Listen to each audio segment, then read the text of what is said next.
Hi, folks. Welcome to the ICC Men's T20 World Cup 2026 show. In this episode, we break down three, again, very high octane encounters that delivered absolute drama, momentum swings, and just clutch performances, right? Under pressure. It's not very often you get to see two super overs happening in a single match, but that's exactly what the Afghanistan versus South Africa match delivered. The Australia versus Ireland match, too, right, had its own ebbs and flows and so many talking points.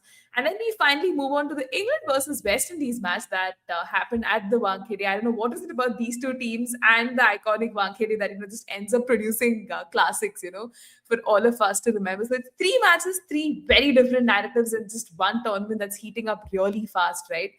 Sanchit, let's start off with match 13, Afghanistan versus South Africa. I kind of gave a teaser, so to say, to our viewers yesterday about how interesting the match was. But first thoughts on the game, right? Two super overs. Just, yeah, your thoughts.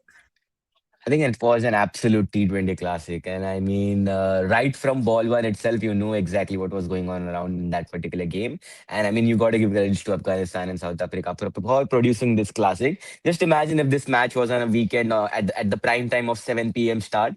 Just imagine the kind of hype it would have had been. But since it was 11 a.m. start on a weekday, but still, despite all that challenges, everybody tuned in to at least catch up on the super overs that happened in the afternoon. That's the beauty about cricket. And no matter where you are, people were in their offices, people were just coming back from their college breaks, and everybody was tuned in on their mobile phones to see what is going to happen. And I mean, that is why you got to love this game, and that is why you got to love the sport. No matter where you are as a fan, you are always tuned in to catch in the action. And I mean, yes, what a classic! South Africa just held their nerves. Afghanistan lost their nerves. They could have won it in the last few overs, but a few mishaps here and there. But South Africa also had their mishaps with a couple of no balls by Rabada in the final over. But yeah, I mean, it was South Africa ultimately who deservingly won the game. But yeah, crazy, crazy game.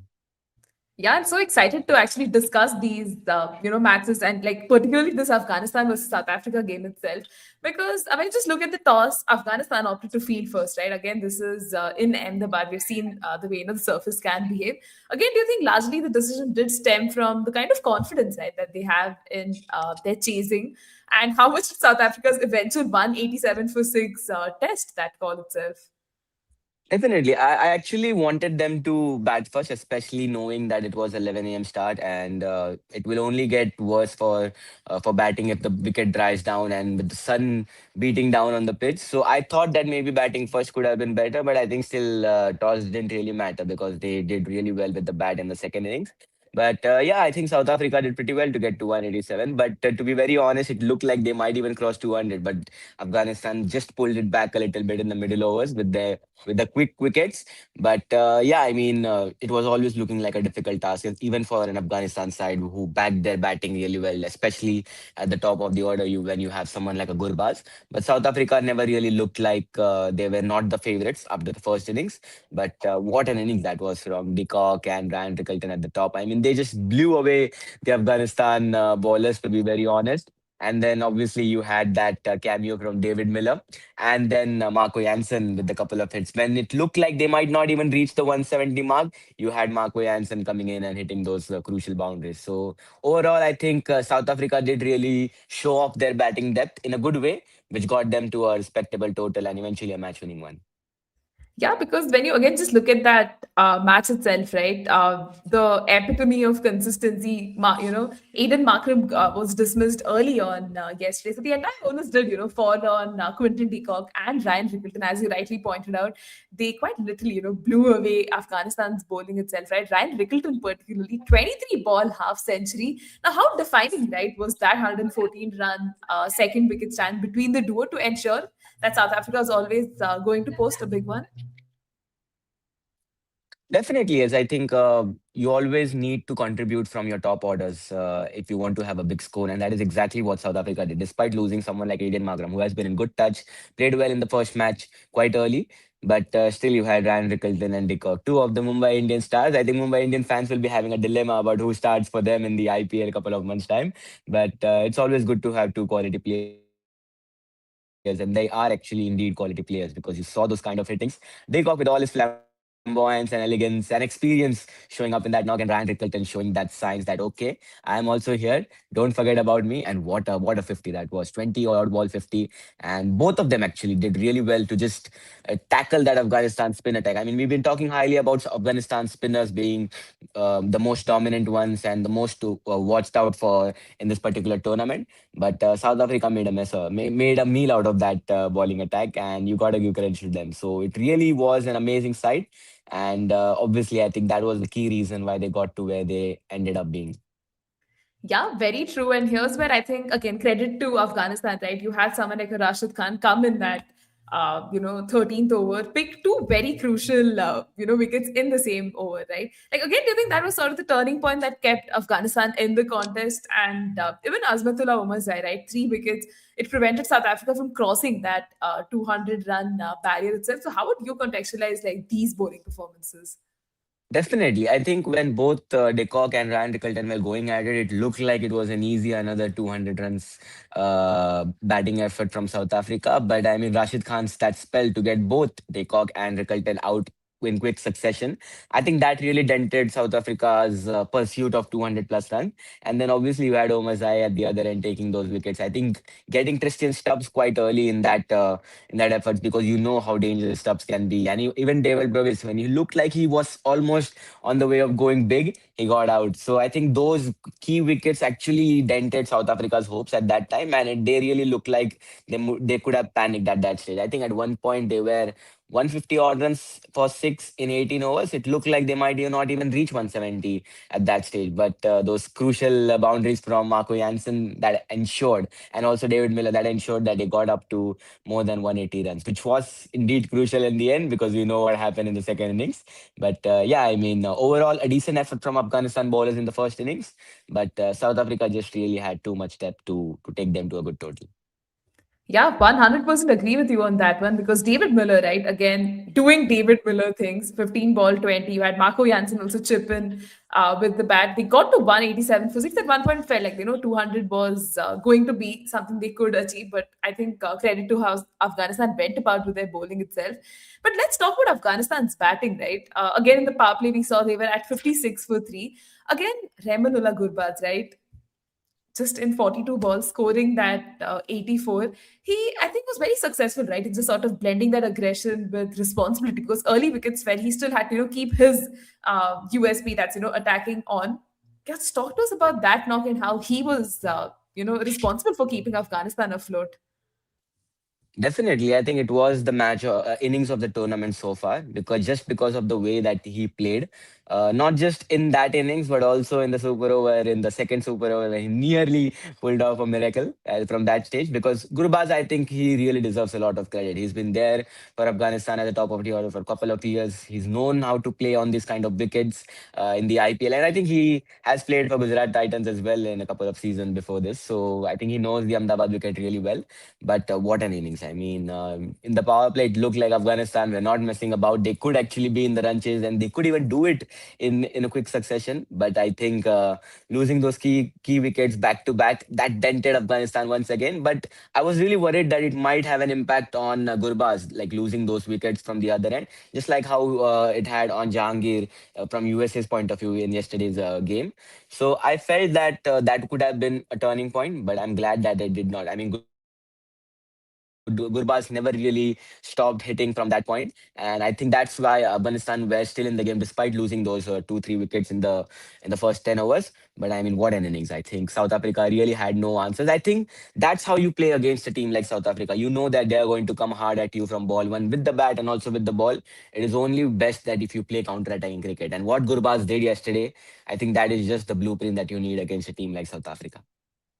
Yeah, that's very true because at one stage where Gurbaz was dismissed, right, 121, the chase was still wobbling, right? Now, again, how important were those late contributions? Rashid Khan, again, 20 of 12. You had Omar Zai, 22 of 17 to ensure that the game was, dragged to a tie till the very end, right? You felt like the match just had such fluctuating fortunes, right? How important was like these cameos itself?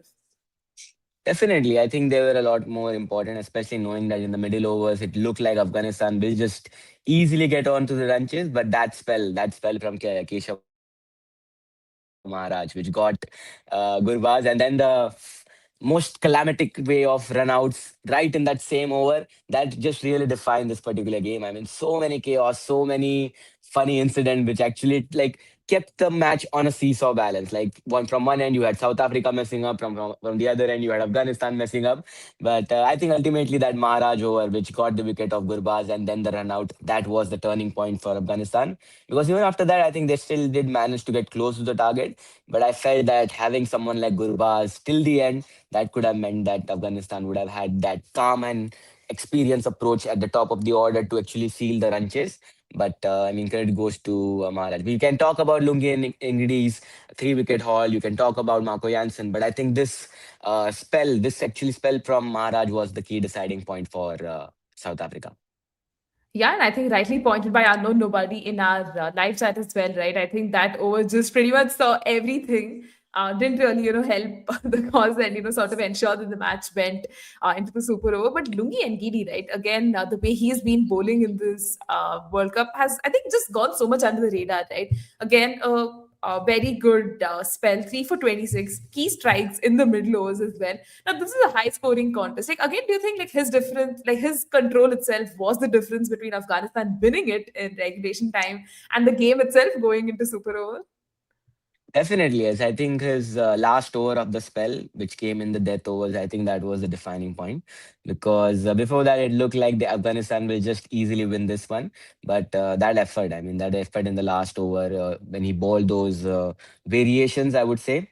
And he had a perfect variation of slower ones and also Yorkers in the middle, which actually never let Afghanistan going in that particular run chase. So I think that was the defining point. I think you got to give credit to Lungi's efforts. And in the end, I think what Rabada did, I think that was completely different. But I think Lungi's second last over has to be a pivotal moment for Afghanistan's failure of getting the run chase done. But what an effort that was! 3 wickets, and deservingly, I think he has been an integral part of South Africa's bowling lineup for across all formats, but especially in this particular format where they really need someone like him in the presence. It is just about him being injury prone, which has been denting South Africa over the years. But when he is fit, he does these kind of things. So for South Africa's sake, I think he's a quality player, and I think he could be the reason why they could get an ICC trophy if they want to. Yeah, Sanchit giving us a very Nostradamus-esque prediction there of Lungi and Giri and the impact he's had. I wouldn't entirely be surprised if it does end up coming true. But the match finally goes to the super over, right? In the first super over, we had Afghanistan post 17, Azmatullah Umarzai once again clean striking. Again, did South Africa sort of, match it via Tristan Stubbs and Brevis? It signaled that momentum was evenly poised heading into the second itself. Definitely, yes. I think when Afghanistan put 17 in that first super over, I thought that that could be like game over because you were actually wondering about who could be the one bowling it. I mean, a lot of discussion were about Rashid Khan. Maybe they could turn to a spinner.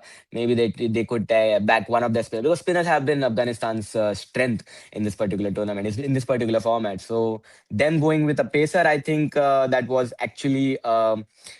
An interesting thing to be very honest. But I think Fazalak Faruqi did really well, at least till the third ball when he got the key wicket. But then I think when Stubbs came on to bat, he never really looked like he's a new man to bat on because that first six when he pulled over mid wicket, I think that was an absolute classic. And since then, you obviously knew that Afghanistan were shaking, and I think the pressure got onto them. And what a way to actually tie the super over. When was the last time you saw a super over getting tied? I think Afghanistan has played the second tied super over, I guess, if I'm not wrong. I think they played one against India when they played two super overs in a row when Rohit Sharma scored 100. And then I think it was January 2024. So Afghanistan being one of those lucky teams to play two super overs. We saw one happen in the IPL a couple of years back, but what a way it was. I think you got to give credit to Tristan Stubbs. You got to give credit to South Africa for carrying that momentum into the second super over. And the second super over was obviously going to be a mountain of a climb for Afghanistan, even though they got closer due to Gurbaz.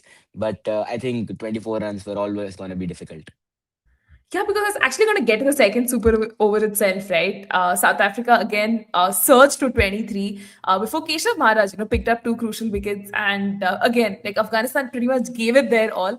But again, for you, was that over is just a case of superior execution, right, under pressure for South Africa? Or did Afghanistan probably miss, a few tactical tricks in their batting approach? I mean, again, super over, right? It's just one over. A lot of things happen in that. But like, how would you look at it? Like South Africa just being better on the day, or Afghanistan just missing a few things? Definitely. I think I don't know what the rule like. I'm yet not sure about what the rule is when it comes to dual super overs. I have to check. But if Gurbaz was indeed eligible to open that innings, I think that would have been a better choice. I'm not yet sure. I think you can correct me in the comment section.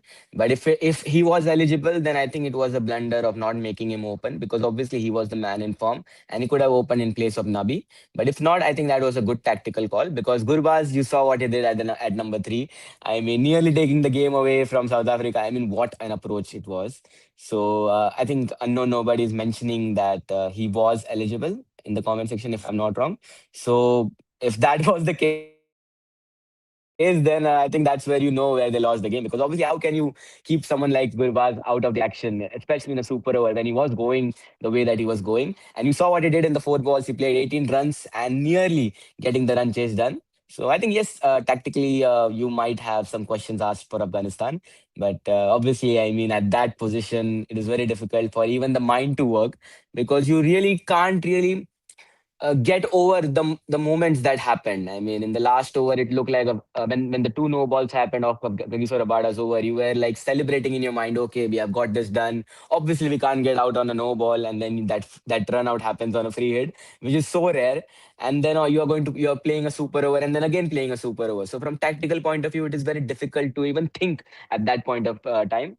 So I mean, benefit of the doubt goes over there, but it was a crazy, crazy game, and I agree with Sayyid Nizamuddin in the comment section. It's an all-time classic. It will go into the history as one of the best matches of all time. And the fact that it came in a T20 World Cup, in a World Cup where people were so much discrediting the group stage action, it is so good and refreshing that it happened in the group stage itself on a weekday at 11 a.m., which shows that cricket is indeed well and truly alive. 100% agree with you there, Sanchit. I think this will definitely go down, the annals of history of being that sort of a classic. And although, Afghanistan didn't end up on the winning side, I think South Africa did a lot of things right that ensured that, they could take home accolades. And as you rightly said, right, the group stages, again, a lot of people were trying to rubbish it by saying, yeah, it's like, boring, like dull affairs, very predictable results. I think it's outcomes like this and matches like this, that sort of intensify the action itself. But yeah, folks, let's move on to match 14, right? Australia versus Ireland. I think a lot of people had one question in their mind: where is Australia in this World Cup? And why haven't they played a match so far, right? It's almost like 4 days into the World Cup. We have no sign of this team. Probably a big hit to their campaign before it even got started was losing Mitchell Marsh, right? Their captain, a very I don't know, ill-timed injury to the MVP, so to say, meant that a few changes in plans for them. Steve Smith has been called on as a replacement. But again, Sanjit, like just your first thoughts on this game itself, right? I mean, Australia is anyways like looking like the overwhelming favorite itself, but Ireland too, right? To their credit, put in a little bit of a fight there. Definitely, yes. I think with the ball, they did really well. I think in the middle overs, and when they took 4 wickets within the first 15 overs, I think yes, Australia were always going to be the ones hitting those crucial boundaries. But I think taking 4 wickets in the first 15 overs really is a positive thing for Ireland, for a team like Ireland. But yeah, I mean, the game started off on a very weird note with that freak injury to Mitchell Marsh. I mean, so many injuries in this World Cup. It's not a promising signs. We spoke about it in the earlier podcast about how injuries is dampening the mood a little bit. And yeah, you got the replacement of Steve Smith, who has been really balling in the BBL just a few months ago when he scored those amazing innings for Sydney Sixers. So I think that experience will really help, especially on turning wickets. But despite all that, I think Australia did really well. Even after losing those 4 wickets early, I think they still managed to put up a good total. I mean, you got to give credits to Josh Inglis at the top of the order. I mean, what a player he is. We have seen him do well in the IPL for Punjab Kings, and then obviously a new role opening the innings and 37 of 17 balls. I think what a class. I think that really set the tone. despite losing the captain, the new captain Travis Head quite early. So I think it was a great way of actually carrying on that momentum. So the best part about teams like Australia is that despite losing wicket, though they don't really slow down. So even after losing Travis Head, then you had someone like Cameron Green who just kept on carrying the momentum with his short cameo of 21 off 11 balls, and then obviously Matt Renshaw, who's been really in the form of his life at the moment, at the in the middle order for Australia, also his franchise team. So he carried on that with a great 37 of 33. And then you had the big man Marcus Stoinis with his exploits in the middle overs. So Australia really is looking like a strong side. So they have the batting depth, they have the experience, they have all the kind of players that they need to do well in this kind of a format, because T20 World Cup was the kind of a tournament for Australia which they never really took seriously up until 2021 when they actually won it in the UAE. So I think it's really good to see that Australia has finally started taking this tournament seriously, and it is quite evident with the way how they're planning this their squad for this World Cup. I mean, not a lot of big names, because obviously you have a lot of key names being injured and ruled out. You have the likes of Josh Hazelwood who's out, Pat Cummins who's out, Stark has retired. So I think it's still such a good Australian squad, and I think that really shows in the kind of squad building that they've had, and that really reflected in the way that they batted in the first innings. But still, I think you got to give credits to Ireland taking those key couple of quick wickets. I think that really did well. Mark Adair, we spoke highly about him in the few podcasts ago, and he did really well taking 2 wickets. So I think overall a decent effort from Ireland. But in the second innings, it was always about Australia spinners, and Adam Zampa, he was always going to be the key player. Yeah, I mean, aptly summed that, Sanchit. Like the match itself, right, was entirely felt like, Australia had it in their control, albeit, Ireland giving a little bit of a fight. But let's start from the top itself, right? I mean, Australia won the toss. They chose to bat first, right? Again, at the R. Premadasa Stadium. Like, this is again a Colombo night, like, game where the surface can, like, slow up a little bit. Again, do you think that decision sort of reflected confidence in scoreboard pressure, because there were a few overs in the middle, right, where not a lot of boundaries were coming in. Matt Renshaw himself was, taking time to come in. A little bit of criticism too, on social media about his strike rate, about him being the right kind of fit for that middle order, like considering they had so many other options itself. So yeah, just talk us through that toss decision itself. I think it was a good toss. To be very honest, I think batting first would have been was actually a good call, and I feel that yes, Australia did have a rocky start. I mean, losing those key early wickets, especially losing 4 wickets in the first 10 over itself. So at the 10 over mark, I think when they were around 90 odd for four, it really looked like where they could end up being. I think the people were talking about maybe 150, 160, because that has been the trend so far in this World Cup. But I mean, to all the criticism that Renshaw faced for his strike rate, I think that was a good knock, to be very honest, because he was never the main man in that partnership. You had Marcus Stoinis at the other end who was already hitting. So you needed someone to actually keep his wickets. You needed someone to have a stability from the non-strikers end. And that is exactly what Renshaw did. Despite not really going at it, he still was there. And that allowed someone like Marcus Stoinis to keep on doing what he kept on doing. I think then that 60 odd run partnership to take them to around 150, I think that's where Australia really asserted their dominance in the game. So sometimes it's not always about strike rate. I know KL Rahul mentioned it in a press conference a couple of years ago about strike rate is overrated. I'm not saying it's overrated, but sometimes it is also important to look at situations, especially when a collapse has happened and you needed some stability, knowing that wickets are tumbling at a quicker rate. You need some kind of stability in the middle overs. So that's where I think someone like Matt Renshaw's innings, I think that really did well. So I think it was a good effort from Australia in the end. And I mean, reaching to where they actually reached, I think 182 was always going to be a daunting task for a team like Ireland. So I think, yeah, they did it pretty well. Yeah, I think the sum of all parts did end up adding up well, right, for Australia. But let's probably take this comment head on. But Australia still have a lot of headache. Tim David is essential for them. Maxwell's form, Cooper's form, Renshaw's slow batting as well. Again, Sanchit, these are factors that definitely need to be acknowledged, because again, this is an opponent like Ireland that you sort of got away with. They slipped to 88 for four, and again, that partnership with Matt Renshaw and Marcus Stoinis coming in later, sort of tilting the momentum in their favor. But again, these are aspects they really need to look into, perhaps. Definitely, yes. I think Tim David is a player that any team would love to have him, especially down the order. We have seen what he can do well as a finisher in the IPL. I mean, you would know it the best about his exploits. So I think really it's a bigger headache, and it's a good headache to have because you have such quality on your bench itself. But obviously, Maxwell's form has been a question for not just this year. I think couple of years. To be very honest, especially in this format, so it's gonna be a bit of a headache. And yes, I mean Cooper's form as well is a worry because of their inexperienced bowling. To be very honest, so that's gonna be really a key thing to watch out for. And Renshaw, I think yes, I think he might get the hard end of the stick when Steve Smith eventually comes in. Because if you look at the batting order, and if Steve Smith, obviously he can't be on the bench if he's coming on with his experience and kind of form that he is in. So if he is in for someone, then it has to be someone like Matt Renshaw because both of them bat in a similar position, both of them play in a similar role. So if Smith actually comes in, it will be for Renshaw because otherwise, I think if you look at their batting, they have quality all around the park. I would still play Maxwell because he is still someone who, with his experience, he can turn the game around in any way possible because we have seen that in the past. So I wouldn't really give up on him yet. Maybe in the Super Eights, you can take a call, but at the moment, I would still play him. But yes, Tim David is definitely an essential player, and if there is any case of Maxwell not improving, then obviously you have a good replacement in Tim David. Yeah, I think it's again problems of abundance, problems you'd love to have in this case. Australia will probably, recalibrate based on how their group stages go about. But yeah, Australia's still getting to 182 thanks to, that partnership with Matt Renshaw and, Marcus Stoinis. 182 was always going to be quite the interesting total for Ireland to chase down. And we just look at the run chase itself, right? Never really settled. Paul Sterling, very unfortunately, getting retired hurt at the very early stage of the innings, and then the side getting reduced to 40 for 4 in the power play. Like again, do you think that chaotic start itself sort of decided the game before the middle overs even began?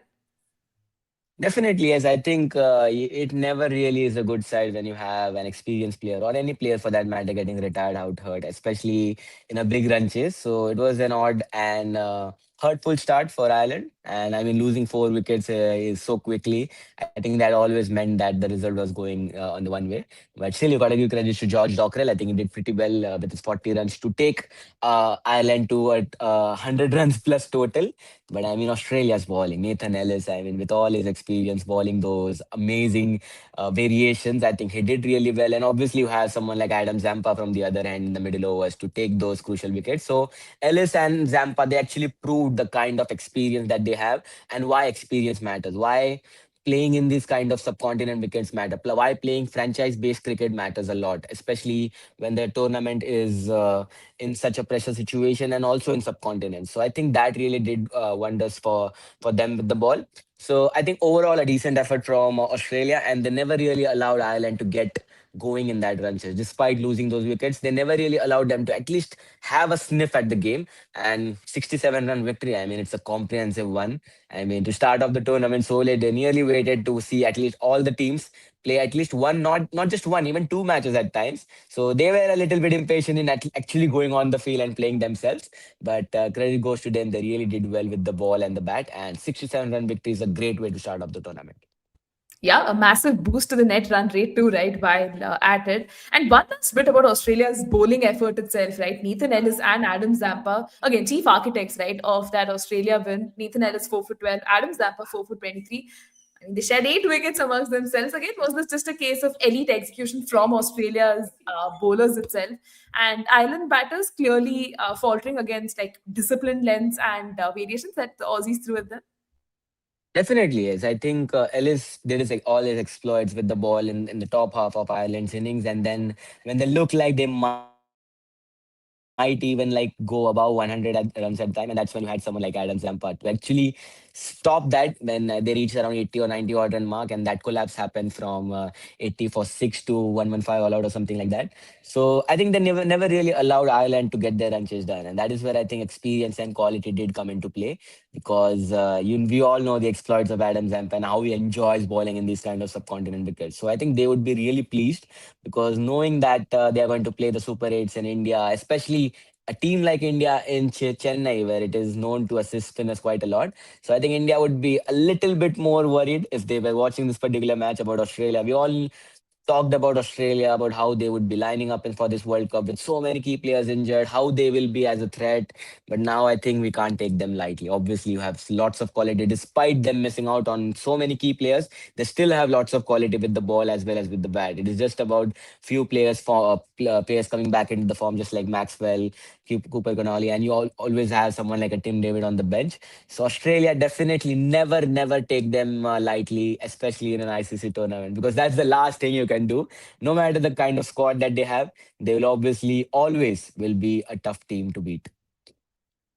Yeah, Australia, definitely always takes it up a few notches, right? In World Cups, they're always a team that will bring in that challenge as well. Yeah, I mean, no mismatch being in this World Cup is a massive blow, but then Australia is again a team, right, that will sort of optimize for the resources that's already there to ensure that they can do something about it. I think Yano Nobody also goes on to say Ireland players only get picked in IL T20 also because they're in trouble a lot financially as well. But I hope the Ireland players can make the most right of franchise opportunities like this. Just makes them more T20 ready, so to say. But yeah, Sanchit, let's cast our attention to one last match of yesterday. That was match 15, England versus West Indies. Your first thoughts on the game itself, right? Again, two very solid heavyweight oppositions taking on each other. We've seen, the kind of classics that have played out in the past as well. But just your first impressions of this game? Yeah, firstly, like I'd like to appreciate the Wankhede crowd for turning up on a weekday because I was there at the Wankhede Stadium yesterday. I was worried about the kind of crowd that is going to be expected because if it was a Nepal match, you would expect a good crowd because you have so many Nepal fans in Mumbai present for catching up for that. But for an England West Indies game on a weekday, I was really worried about where it could be because I saw what the visuals in for the South Africa Afghanistan game in Ahmedabad. It really wasn't promising from fans' point of view, but I was so surprised to see almost a full pack house for this particular game, and it was such a great vibe. A lot of crowd were, I think, a lot of percentage of crowd were supporting the West Indies, and they were the happier side in the end.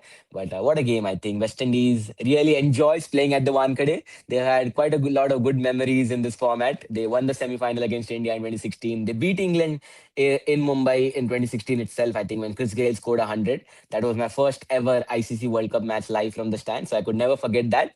And obviously, another repeat of the 2016 final. And West Indies did really well, despite losing those early wickets in the top, but they still managed to put up a big total 196. That just shows that this is the kind of West Indies team that we grew up watching. I mean, they never really know when to stop. I mean, they have batting till number 11, number 10, and everybody in that batting order can hit, and that is exactly what they did. But a key appreciation to someone like Sherfan Rutherford. I mean, what an innings that was. He's the new Mumbai boy. He's been brought in by Mumbai Indians, and I'm still surprised how Gujarat Titans can even let him go because he's in such a good form, and he actually showed why. 76 of 42. What an innings that was. He was lighting up the stage.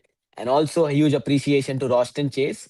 I mean, that supportive innings from the other end, I think that really allowed that partnership to go where it actually went on doing. And then obviously you had a mini partnership with Roman Powell and then Jason Holder towards the end, which got them towards that 196 odd runs. So what an innings from West Indies. And I think that always looked like a difficult run chase, despite England having a good start, but it was always looked like a difficult run chase. So really an amazing effort from West Indies. Yeah, let's probably break down this match further too, right? I mean, England opted to field first at Wankhede. Now, again, this is a ground that's probably known, for dew and how the impact it has on chasing sides itself. Like, again, like, what did you make of it at the toss, right? Because somewhere you felt like, was that decision very logical? Because West Indies and how their batting goes really deep. And again, you're doing it against them, right? Like, West Indies and their power hitting depth as well. So, somewhere do you think England took the right decision there? I think it's always good to ball first in Wankhede. I mean, that has traditionally been a chasing ground.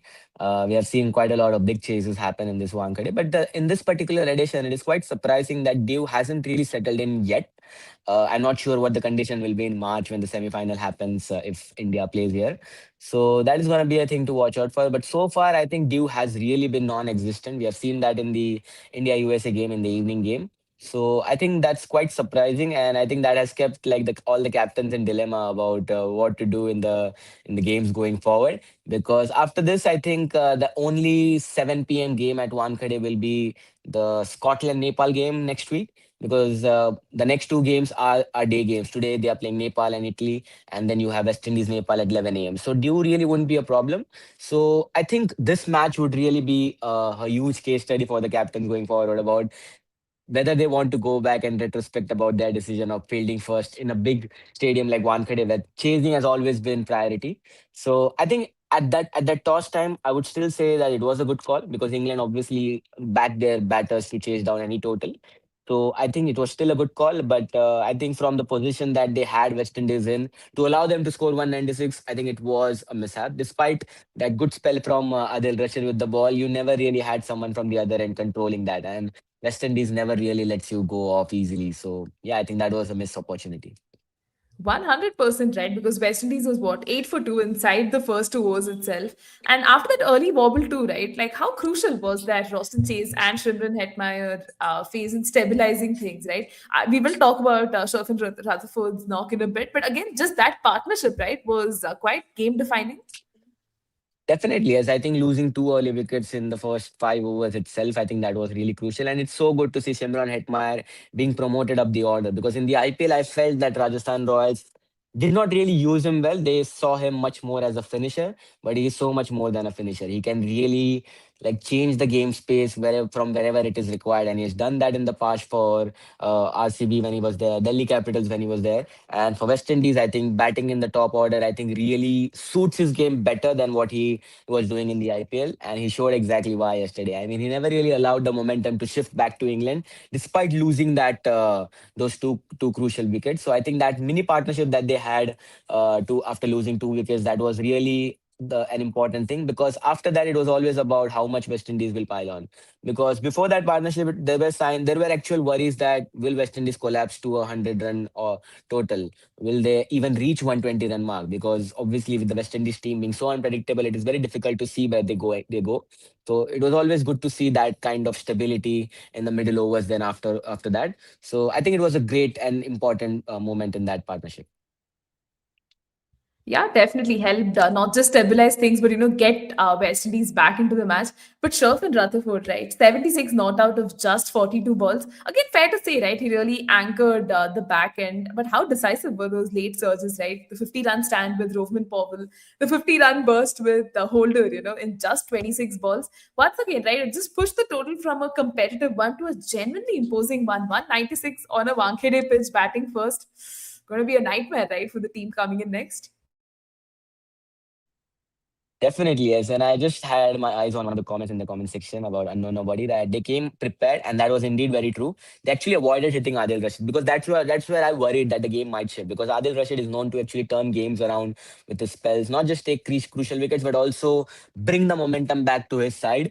But credit goes to West Indies. I think they never really allowed someone like Adil Rashid to get settled because they didn't really target him. They just negotiated him quite well, and I think that was the key defining moment. And they targeted the Pacers. I mean, the Pacers went on for runs in the death overs, which got them to a good total. So I think West Indies did really well, a smart and calculated approach in the first innings. So I think that's where they actually won the game. It's not just about power hitting. It's not just about brute power force. It's also about how you use that mind to put it into good use about especially after losing those early wickets. So I think that's where they actually won the game because that's where England actually failed to do that because they also had a good start in the run chase, but then they could not manage to avoid the free fall that they had after that. So I think credit goes to West Indies. They were a lot more prepared. They were a lot more hungrier on the field as well as compared to England. So I think yes, definitely you got to give credit to West Indies. Yeah, again, I agree with you there. And somewhere, England's bowling too heavily depended on Adil Rashid to do the bulk of the heavy lifting, and the rest of the bowlers, going in excess of nine economy was never going to help the cause. But England too, right? To their credit, in the run chase, they raced off right in the power play, 67 for one, and at that. stage of the run chase itself, right? Did it feel like they were ahead of the game? And here's where we can also take a moment to talk about Gurdesh Moti, right? His triple strike spell that literally dismantled the middle order just as they seemed to be settling in. Like, how do you look at that phase? Definitely, I think after the first 5 6 overs in the power play, it really looked like England were just cruising in that run chase because obviously with the kind of batting that they had followed, that next to follow, I think it was always about when England completes this run chase and not if, because it really looked so easy for England at that moment. But then that triple strike from Gurbaz Moti, I think that was absolutely incredible, and especially the kind of variation that he used and the ball that he bowled. I think it was to. If I'm not sure who he got bowled. I think it was Bethel or someone. When he got the ball to dip in and then just missed out on the bat. I think that was the ball of the day yesterday. So I think that was really an amazing thing. I mean, the spinners really brought back West Indies into the game. But when you look at that England batting order, you really got to question the form of someone like a Josh Butler. You got to question their batting order. I mean, it really is an odd batting order because I don't know exactly what they really want to go approach with this kind of thing, because I remember talking about the same in the game against Nepal, because Will Jacks sort of low down the order, and you have obviously have Sam Curran also. I think I know nobody mentioned that in the comments as well. So it's a very weird batting order, and that really doesn't give you any kind of indication about what they want to do with this kind of an approach. And it really looks as if that they are so heavily dependent on the top order to do all the kind of lunches that they can. But for England's sake, I think they really need to find a way to stabilize this, because obviously you can't really have someone and a very disjointed batting order, to be very honest. But I think still they'd still have a lot of positives from this innings. I mean, Jacob Bethel obviously carrying on as form. He was so good in the Ashes, and then again yesterday he was really good in piercing those gaps. So I think they still have a lot of positives from this game. Obviously, they will not panic from this particular loss, but I think they will actually go back the drawing board and see where they can actually improve about their batting order. And also, bowling has to be their weak point. We spoke about this in Nepal game, and I mean it is getting exposed quite a lot. So you really need to find a balance on how do you tackle that thing.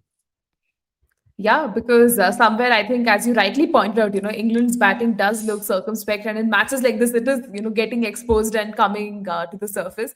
And agree with Anu Nobody here that till Bethel's wicket, England was still in the game, right? Then they completely lost momentum because at one point you could also see, right, like Sam Curran was fighting on, he had a knock of 43 of 30, but I think the real difference was that there was just no top order substantial conversion that did happen. You had starts from Salt and Bethel, but here's such a you just credit how West Indies went about with their spin joke, right? You had Roshan Chase, you had Gurbaz Moti as well, who just squeezed the life out of that chase and made life difficult for England. So like, how do you see that? Definitely, yes. I think Rostin Chase, Moti, and also Akhil Hussain in that last over that he bowled towards the death. I think that was really a pivotal moment.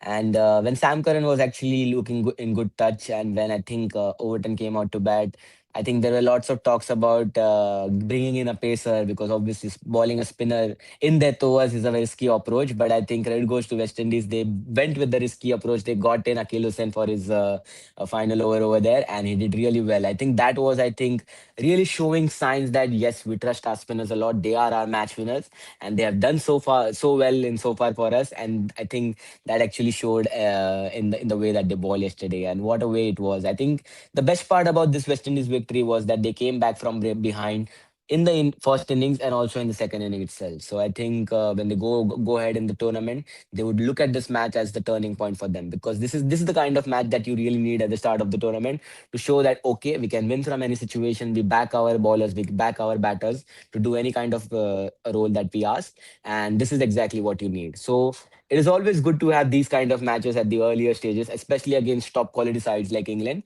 So for West Indies' sake, I think they would be really, really pleased that they got the job done against the top quality sides in Wankhede.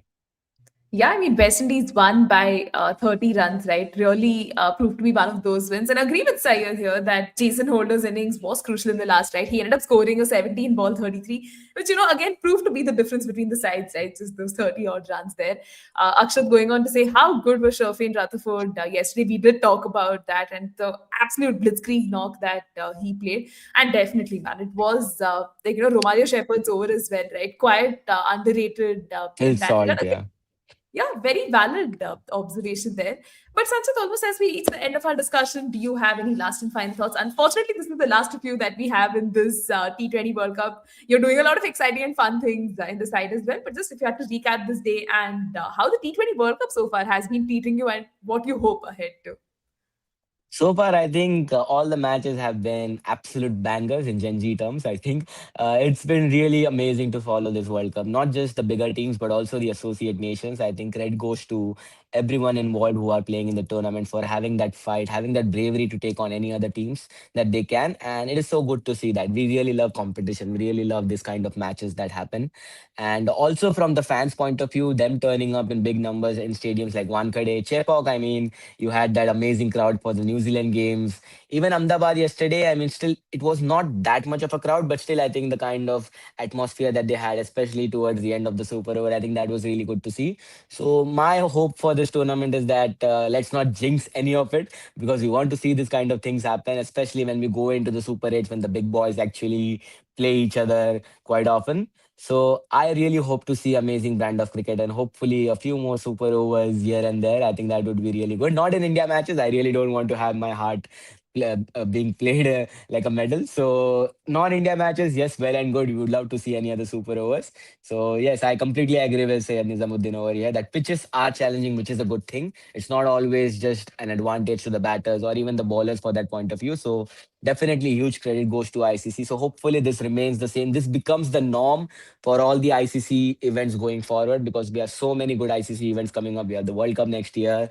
And so it's going to be really interesting to see. And that really allows, these kind of wickets really allow the associate nations to show what they can do in this kind of tournaments. If it was just one-sided, if it was just a flat track, then obviously you would have seen England scoring 300, 400 runs against bigger teams at that point. So, I mean, this kind of wickets allow teams like Nepal, UAE, and Namibia, Netherlands to at least have a competition against bigger boys. And it is so, so refreshing to see. So my real hope is that hopefully this may continue. And today I'm going for the Nepal Italy game at the Wankhede for the 3 p.m. one. So hoping for that to be a classic. I'm expecting Nepal crowd to once again hijack the Wankhede Stadium with in big numbers. So that's going to be a great game, and maybe Nepal could be the happiest side, and we'll have a party at the Wankhede. And obviously tonight we have India versus Namibia, an important game. It will be really interesting to see what Namibia can do against strong India side. So hopefully we have a good game over there as well. So looking forward to an amazing cricket day again. Yeah, Sanchit, definitely hoping for a great cricket day and the rest of the tournament as well, right? But thank you once again, for joining me on the podcast. Hopefully, at some point in this World Cup journey, our paths cross again. But till then, keep having fun with the kind of content you're doing and just consuming matches the way you do. And all the folks who joined us in the live chat, thank you so much. Big ups to you for helping us keep the conversation going and for the support as always. But yeah, folks, until next time and until tomorrow at the same time, wait for us and take care. Thank you so much. Cheers.